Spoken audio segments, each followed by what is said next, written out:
Hello and welcome to episode 146 of the Sock Bunny Knit and Fit Video Podcast. My name is Kimberly, also known as Sock Bunny, and I'm recording in sunny Florida in the United States of America.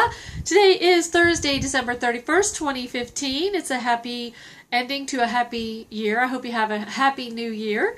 And I am Sock Bunny on Ravelry, Instagram, Twitter, and Facebook.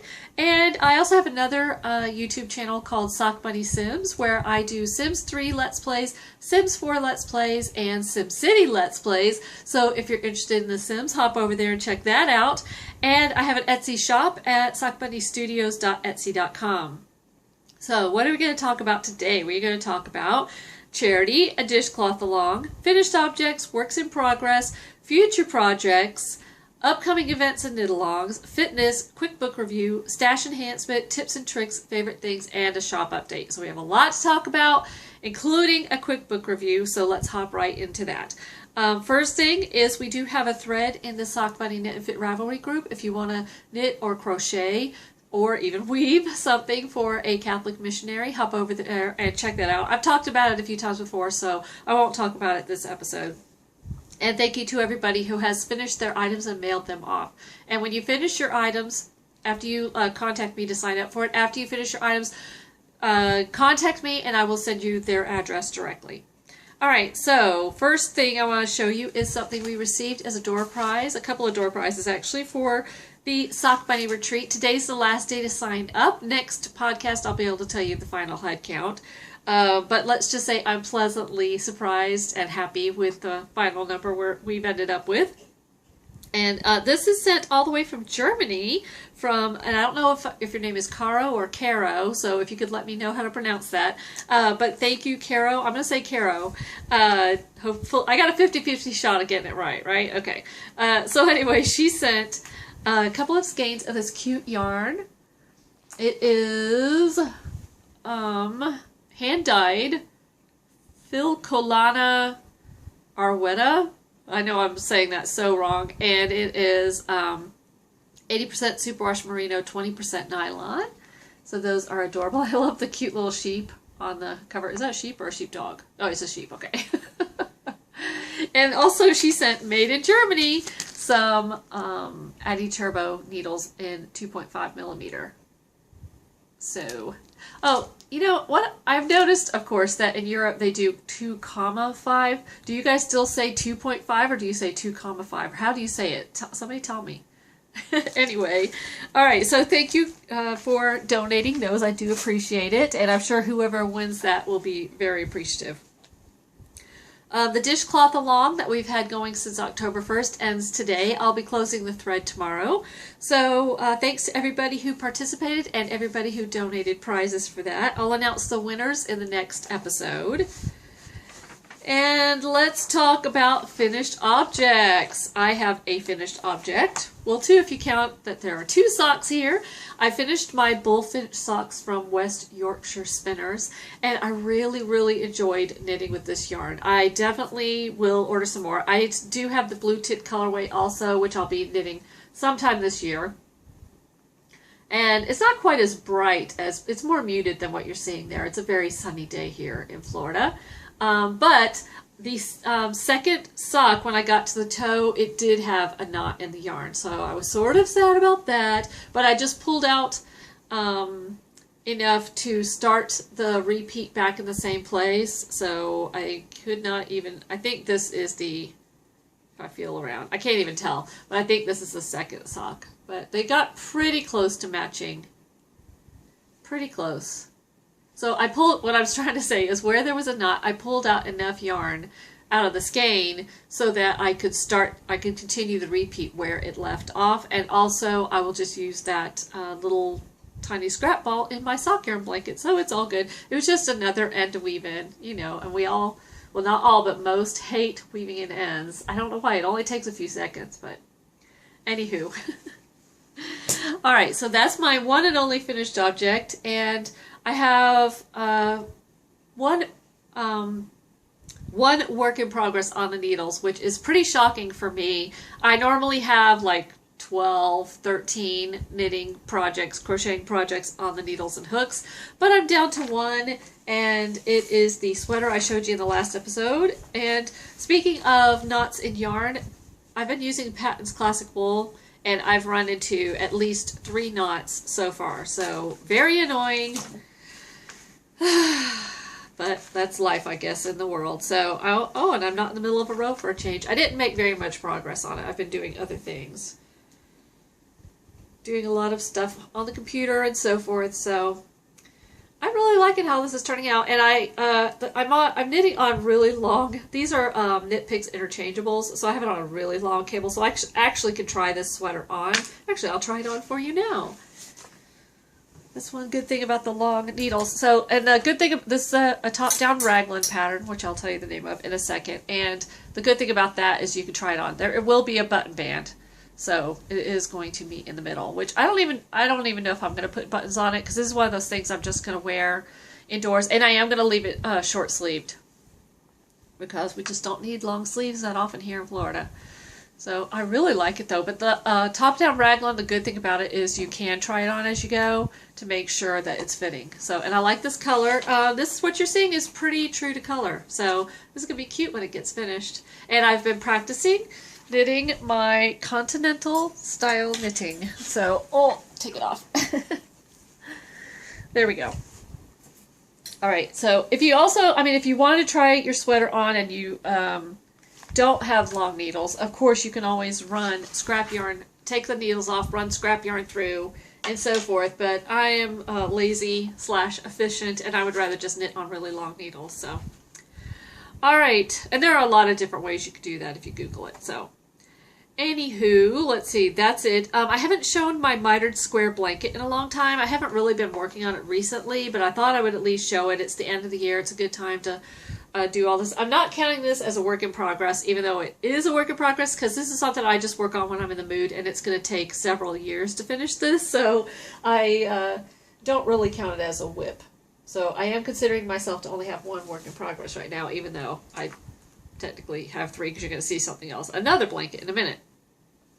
So anyway, I started using my square DPNs because I really enjoy them. These are collage square DPNs. I started using them on the sock yarn blanket. And let's see. All the ones that have little hickey-jiggies, as I call them, these little stitch markers, all the ones that have stitch markers on them are ones that you have not seen yet. So you can see there's a couple there, and one there, and there. So I think I've done almost a whole row. Another one. And this one, of course, is almost done. Still on the needle. I probably should put some needle stoppers on there so that this doesn't slide out, but I figured if it slides out, who cares? I'll just pick up where I was. So, and another one. I think I've done, actually, have I done an entire row? John yarn in the middle, big square. And even more. There we go. Yeah, so I've done pretty much an entire row since the last time you guys saw it, but like I said, I haven't actively been working on it. I do think it's really pretty, and I don't even know how many rows I've done, but it's getting pretty tall. And it's about as wide as a twin size bed. Oh yeah, speaking of pulling out the needles. Oops. Oh well. I guess we'll be picking those stitches back up later. I guess I really should put some needle stoppers on there. I love it. I love, love, love. Love, love, love it. And speaking of love, I do have another blanket that I'm pretty sure that I was working on this when I recorded my very first episode 4.5 years ago. So this is obviously, I haven't worked on it probably in at least a couple of years, although I have shown it. But I decided to pick back up my crocheted Granny Square sock yarn blanket, and I'm using a size, where did I put it? Oh, I'm using a size F crochet hook, in case you're wondering, because I know several people have asked me that. I really like these Susan Bates cheap plastic needles that you can get at Joann's and Michael's and so forth. I get them at Joann's. For some reason, they're my favorite. I think it's because they're plastic and not metal, and whenever I use metal needles and hooks, they sort of bother my hands a little bit. But anyway, This is not quite finished, obviously, but it's pretty big. I mean, it's as wide as a twin bed, I would say, maybe almost. But I want to make it like really, really ginormous to where I could sit under it and have it cover me from at least waist to feet, which I don't think it's there yet. Let me see. No, I would say if I put it over my feet, it comes to like mid-thigh. So my older daughter, Sarah, she's the one who's a Catholic missionary. She's asked me for this blanket multiple times, so maybe when I finish it, I'll give it to her. She might be 50. But I decided to pick this back up. So what I'm doing, what I decided to do is, after I use a yarn in my mitered square blanket, I'm going to put the rest of it in the scrap crocheted blanket. That way, because it doesn't matter. You could just crochet until you run out of a yarn and just add a new yarn. So that will be where all scrap yarn goes to be completely finished. So those are all of my works in progress, but although I am only counting my sweater as my one work in progress. Now, future projects, everything else as of Monday is going to come to a screeching halt because on Monday, I am going to be receiving, hopefully, an order from Knit Picks. And I ordered some Knit Picks palette for a Star Trek hat. Now, if you know me, you know I love Star Trek, but there's a reason. For Christmas, Rachel found for me something that she and Joe and I are all three going to attend together. And it is called Star Trek, I think it's called Star Trek Voyage, Star Trek The Ultimate Voyage. We're going to go see it in January. I'm not going to say the exact date and time, but we're going to go see this sometime in January. It's the third week of January, I will say that. And so we're going to go see it. And what it is, I have not even heard of this, but she found it. And that was the best Christmas present that I've gotten in a long, long time. It is an orchestra playing music from the various Star Trek TV shows and movies. I know, I'm so geeky. So I am going to knit a Colorwork Star Trek hat and hopefully have it done. I'll only have a couple of weeks to finish it. So everything else is going to have to come to a screeching halt, and I'm going to have to work on that pretty much nonstop to finish it. I think if I work on it exclusively, which I'm going to try to do, that will be pretty cool, and I can wear that to the concert. I know, what a geek. So I had to order a few colors of Knit Picks palette. I found the hat pattern on Ravelry. It's in my queue if you want to go look at it. And as soon as I start it, it'll be in my project page. So I know, I'm a nerd. So anyway, and after that, the next colorwork project I'm going to work on is Deborah Tomasello a few years ago. I think it's been 3 years ago now, 2 or 3. She designed a hat after my bunny John John, so I'll be knitting that. So I ordered some of the colors I needed for the John John hat from Knit Picks also. And then tomorrow starts Year of Stash Socks. It's a Ravelry group that I recently joined. And so what you do is you list your stash store for the year, and if you are starting like I am on January 1st, you get 24 items to put in your store. So I found 24 skeins of stock yarn, put them in my Ravelry shop, stash shop, and I numbered them 1 to 24. So I decided, okay, I'll use a random number generator to choose which yarn I'm going to cast on tomorrow, or tonight at midnight, really. Although I may not be awake. You know you're getting older when you can't make it till midnight, but I'll try. But anyway, so I will cast this on either tonight or tomorrow morning. This is the first sock. Oh, anyway, the random number generator chose number 1 out of 24. So this yarn is gorgeous. And this was gifted to me by Sam, who has the Knit Run Dig Etsy shop, but she's also Stealth Dragon on Ravelry. She gifted to me, I think last year at the retreat, I think she gifted this to me. So this is from, who is this? Oh, Spinning Fates. Gosh, I'm so blind.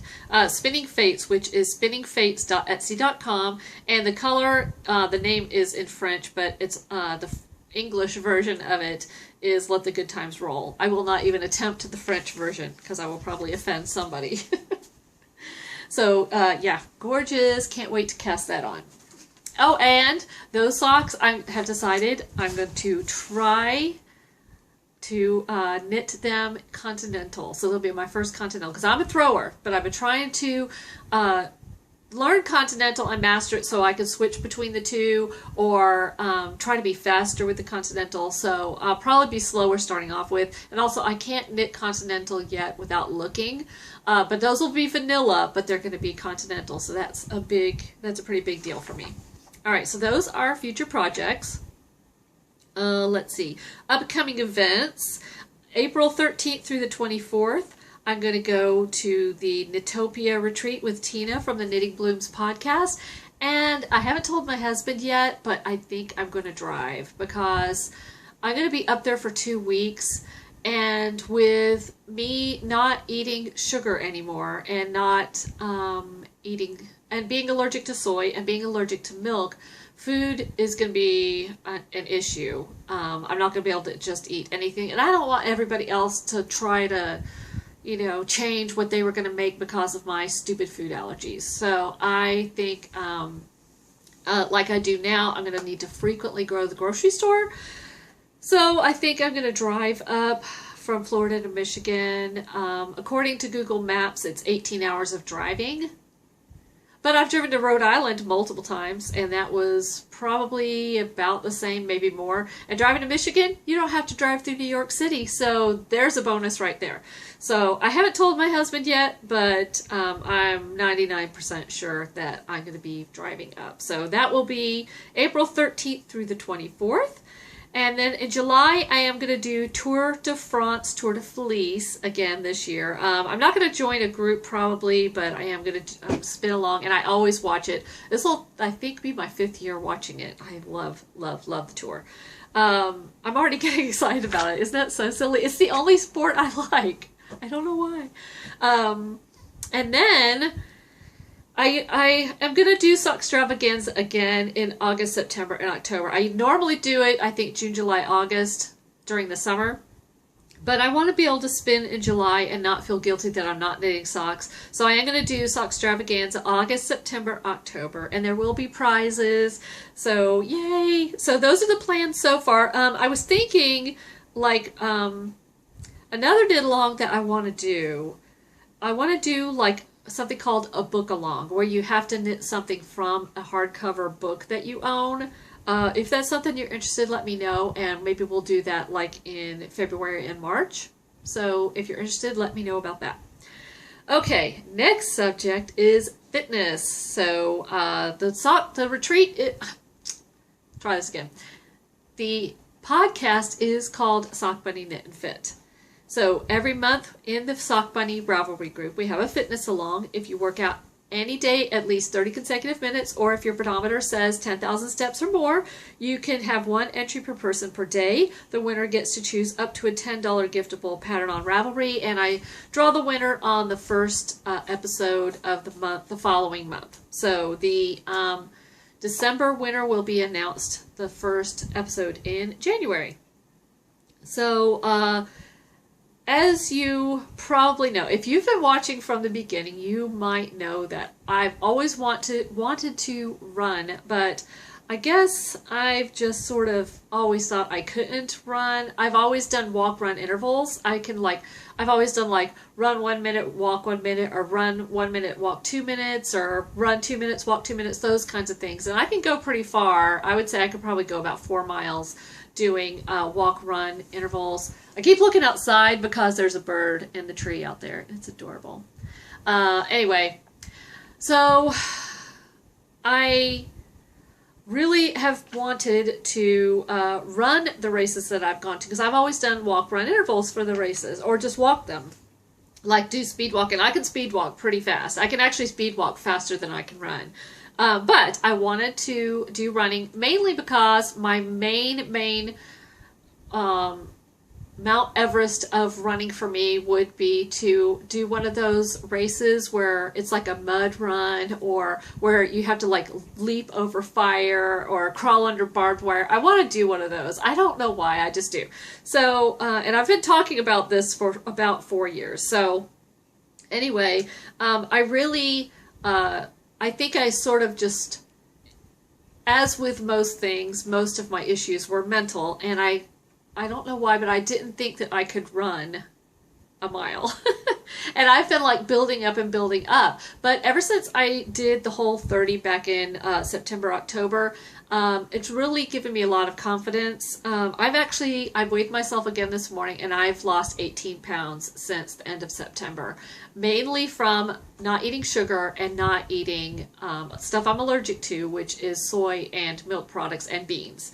So I really was like, and plus a few people that I know were posting that they were running, and I'm like, if that person can run, I can run, because I'm in pretty good shape. If I can do walk-run intervals for over 3 miles, pretty much 4 miles, then I can probably run. So a few months ago, I had bought myself this t-shirt, and this is, if you know me, two of my loves are Batman and American flags, or Americana, basically, American flag. So I bought myself this shirt as a motivator, probably like sometime during the summer, to run a mile. And I got to like, I could run like 3/4 of a mile, and then I would like stop because I was like so intimidated. It's like this stupid mental barrier. And I hope you don't mind me rambling on about this, but I'm hoping that it will help somebody else. That's why I'm sharing it with you. So I had this stupid mental barrier about running a mile. Like running a mile, oh, that's so hard. So anyway, I decided enough is enough, and I wanted this shirt, and I wanted to be able to wear this shirt. So I went out one day, and I had my phone, and I put the GPS on, and I know that from my front door to the front of my subdivision is approximately half a mile. So I had my GPS and a running app by Fit app by Google, and I said, I'm going to try to run a mile. And I did it. And this was, I think, last week or the week before. No, it must have been the week before. And I was like, I just ran a mile. And I've been so scared and so intimidated of running a mile. I don't know why. I could do walk-run intervals for longer, but I was like intimidated. So anyway, I was like, well, dang. Maybe I could run 2 miles. So I went to, a couple of days after I ran my first mile, I went to Universal Studios with Rachel, and I bought myself a reward for running 2 miles. So my reward, I got myself a Tervis. If you know me, you know I love Tervises. And it's a British flag Tervis. And at Universal Studios in the Harry Potter area, they have a little booth set up where you can buy stuff with British flag on it. They have like tank tops and keychains and all pencils, pens, all kinds of stuff. So I've been eyeing this Tervis for months. So I went ahead and bought the Tervis, and I said, okay, when you can run 2 miles, you can have the Tervis. So a couple of days after we got back, I said, okay, I'm going to try to run 2 miles. I know I'll at least run a mile. I'm going to try to run 2 miles. And guess what? I ran 2 miles.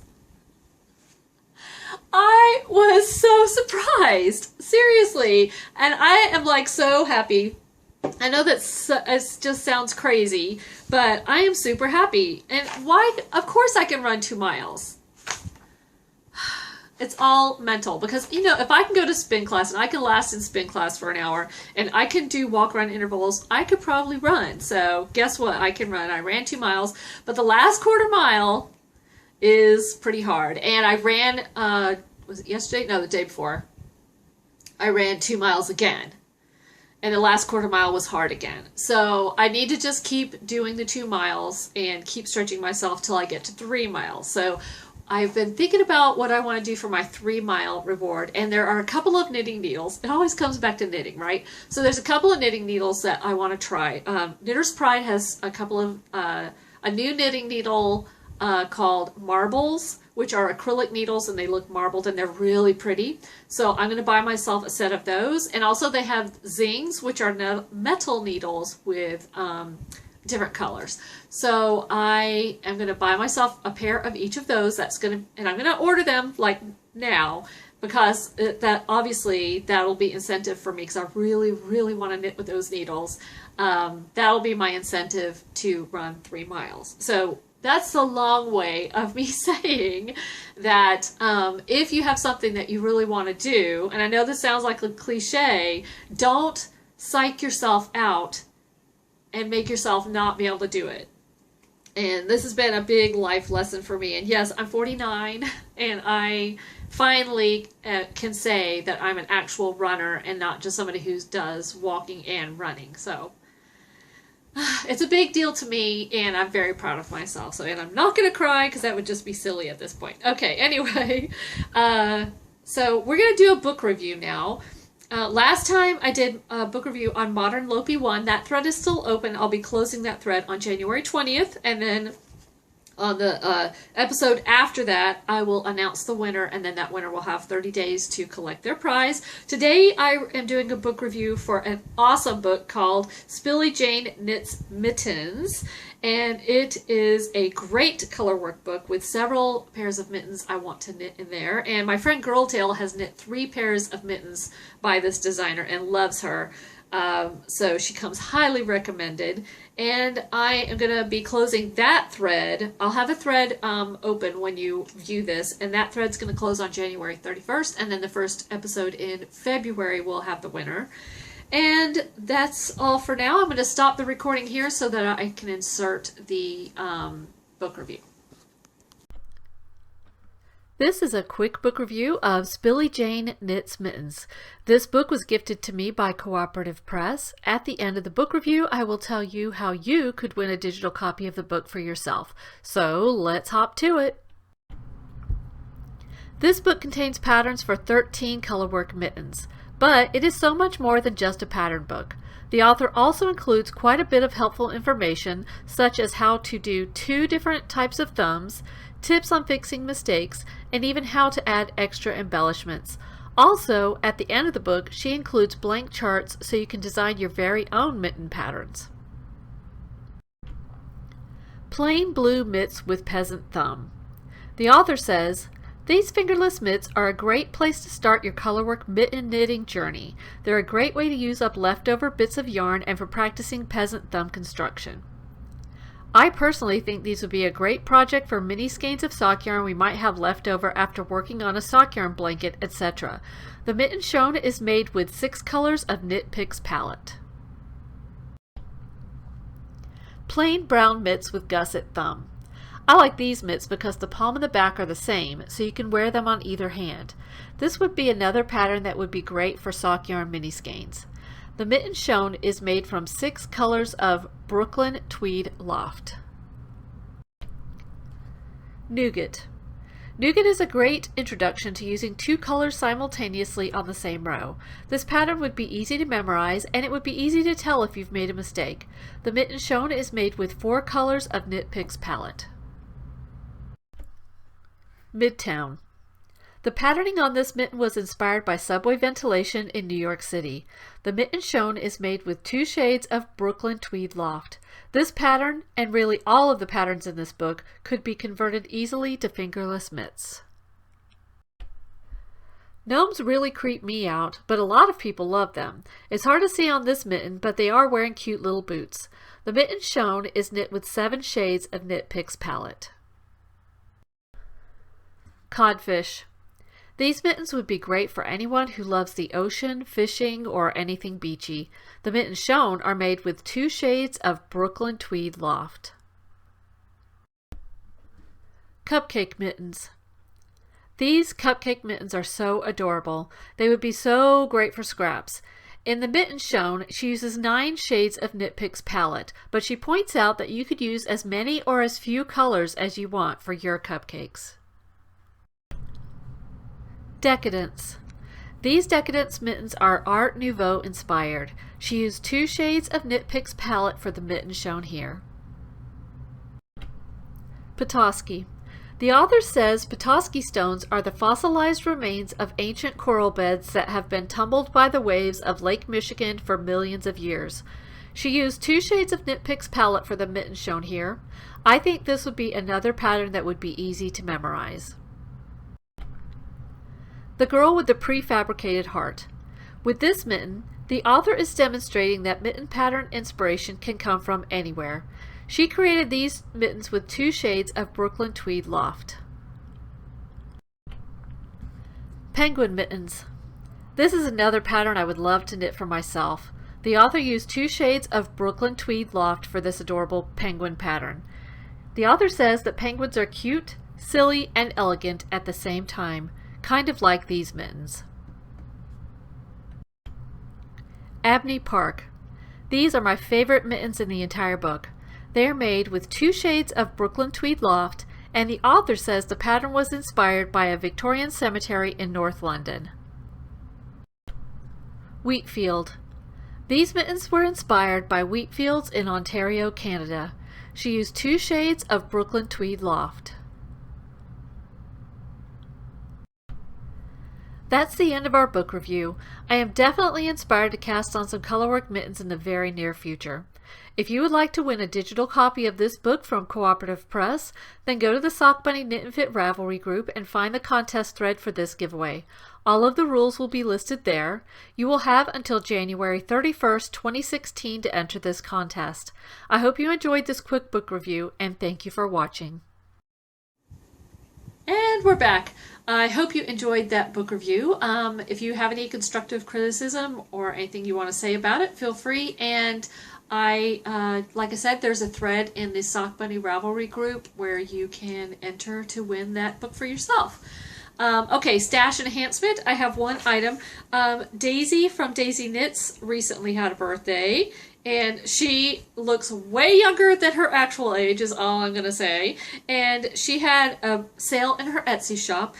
She has grab bags in her shop, and I totally am going to steal this idea. I already told her I'm going to steal this idea. She has grab bags in her Etsy shop for yarns that maybe she did one of a kind, or whatever reason, you know, you could just randomly get whatever. So I ordered, she had a birthday sale, so I ordered a grab bag from her shop. I like everything she dyes, so I knew I would not be disappointed. Well, what she sent me, obviously she knows me, she sent me this bright, bright, bright, bright. It's actually deeper than what you're seeing, but it is bright. Oh yeah, it's deeper than, okay, ooh, if I hold it down here, that's sort of the color.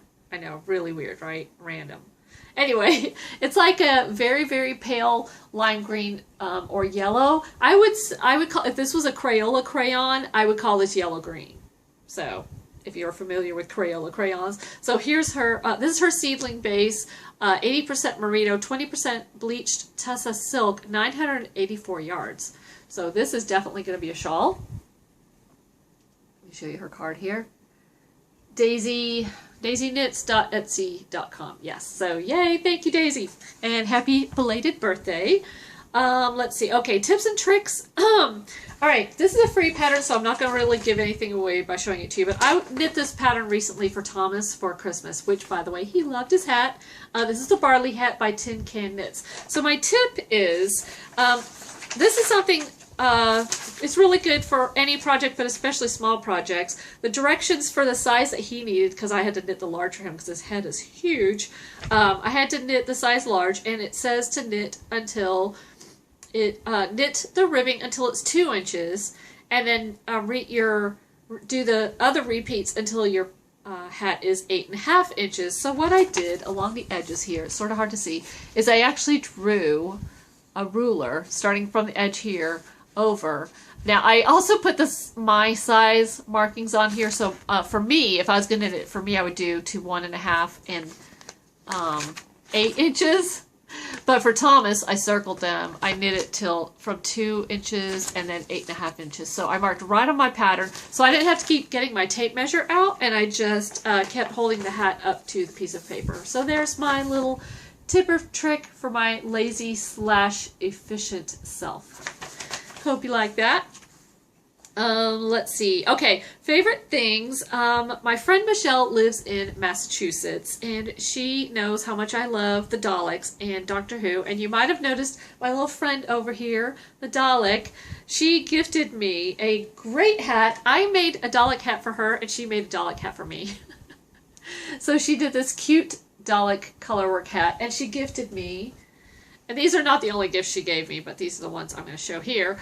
She gifted me this cute figurine, which is almost the exact size, which I know she probably did not do that on purpose. But this is a Dalek from Doctor Who, if you don't know what it is. They're the evil bad guys from Doctor Who. And this is a pop figurine. This is the first one I've ever had. Pop figurine number 223. And they have some other really cute ones. I really want one of the new Doctor, the 12th Doctor. Peter Capaldi is doing a fabulous job as a Doctor. I love, love, love him. He is the Doctor. That's all I have to say. So anyway, Michelle knit me this awesome hat. I'll go ahead and put it on for you guys. Yeah, I got dogs on my hat, baby. How awesome is that? I love it. Yes. It's still in the 80s here, though, so I'm not going to keep this on because it's ridiculously warm here. I mean, tomorrow's January 1st. It's in the 80s. I'm wearing shorts today. I'm not complaining. Not complaining. All right, so that's the end of the regular podcast. I'm going to do a shop update really quickly right now. So if you don't want to hang out for that, I totally understand. If you do want to see what I just put in the shop, hang out here with me. Quite a few things are going in. Some sock yarn, some DK, and, oh wait, yeah. Sock, okay. Fingering, DK, and worsted, I do believe. So really quickly, this colorway is on sock yarn. It's called Berry Punny, because it's sort of berry colors, and I love puns. So I say, ha ha ha, very funny, berry punny. So berry, as in B-E-R-R-Y, punny. And it's a new technique to me. It's where you do kettle dyeing, but you sort of speckle or splatter the dye on. And I actually saw a tutorial. Hugh Loco, I watch her podcast, and she's a new podcaster, relatively new, and she had a tutorial on how to do kettle dyeing like this. I do normally do a different method, but I tried this and I really like it. So I love this colorway. I think it's gorgeous. So it's called Berry Punny. If I may say so myself, I love it. Next we have a colorway that is also on Fingering, my Miracle base, and it's called Sunset. Ooh, I actually have two skeins for that. Where's the other one? Sunset. So it's like purples and reds and a little bit of tan. So there you go. And to correspond with that, I have Sunrise, which is also on my Miracle base. Hold on, where's the other one? There's two of this one. Where are you? I have them all in a plastic bag. Okay, this one's Sunrise. I love this one because it's orange. I love orange. If I might say so myself, I love this one. I'm not being vain. I just love the colors. It's pretty. It's got a little bit of yellow, as you can see there. A little bit of white, some orange, some darker spots. So, and these are already all in the shop at sockbunnystudios.etsy.com. This colorway was sort of a test to see if I liked a different method of dyeing where you paint the dye on. I can do it. I don't enjoy it as much as dyeing in a pot. I like kettle dyeing. But anyway, this is a painted skein, and I'm calling this one Chased by a Peacock because it's sort of peacock colors. And it's on my sparkly base, my sunshine base. Okay, so when I was about 20, I went to Busch Gardens one time, and I made the mistake of walking in front of a peacock, and he did not like it, and he chased me, and I was running for my life. And the girls were not even born. I was 20, I wasn't even married. And I told the girls this story. So ever since then, they tease me about it. They weren't even born, but they think it's hysterical. And in fact, for Christmas, Sarah gave me, was it Sarah or Rachel? No, I can't remember. Anyway, I think it's from both the girls, but Sarah picked it out. Long story short, she gave me a peacock journal. So anyway, there's one of this one if you want it. It's I may or may not repeat this colorway. If it's sold out and you want it, let me know and I'll dye it for you. But anyway, it's Chased by Peacock is that one. Okay, so is that all the sock yarn? I think, wait, no, there was one more. This one, there's only one because I kept the other one. And this one's called Strawberry Festival. Every year in March, here in the Tampa Bay area, in a town called Plant City, we have a strawberry festival. And this colorway is another one of the speckled kettle dyed, and it is called Strawberry Festival. And I think it's really pretty. And it's almost as intense as what you're seeing there. So I kept one of these. You're going to be seeing it cast on very soon. All right. Next we have some DK Weight. This is another one of those speckled dyes. This colorway is called Florida Everglades, and it's various different shades of green, and I think it's really pretty. And then another similar speckledy one. I did this one on a place where I've taken people that have come to the retreat, the last couple of years, and it's one of my favorite beaches in the Tampa Bay area. It's called Honeymoon Island. It's a state park here in Tampa Bay. Honeymoon Island is the name of this colorway, and it's got browns and blues and sort of beachy colors. And then this is, of course, one of my favorites. This is called 80s Fashion, and this yarn will literally glow under a black light, and it's almost as bright as what you're seeing there. Not quite, but almost. This is called 80s Fashion. It's a colorway I had done a couple of years ago, I think. I decided to bring it back, and this is on DK also. Love. Ooh, how about a sweater in this? I should knit myself a tank top to wear to spin class. I wouldn't really do that. But in the spin class that I go to, they have black lights, and if I was wearing that tank top, I wouldn't do that. Anyway, this is called If a Tree Falls. This is the colorway that I knit Thomas's Christmas present, his barley hat, out of. And then there's only one of these. I just dyed one, and it is called February. And it's a tonal purplish red. It's called February. And last but not least, something, I yell this at people that are speeding in our neighborhood, and it embarrasses my daughters to no end. But I always go, "Where's the fire?" when people are speeding. Anyway, this is a worsted. This is Bandit worsted weight, and it's called Where's the Fire? It's a red. It's a more blue red than what you're seeing there. So that is it. So thank you for watching the shop update. Again, that's at sockbunnystudios.etsy.com. I hope that you've liked this podcast. If you do like it and you're watching it on YouTube, please do give it a thumbs up. And if you haven't subscribed to my channel, please do. And I hope you have a great day and keep on crafting. Bye.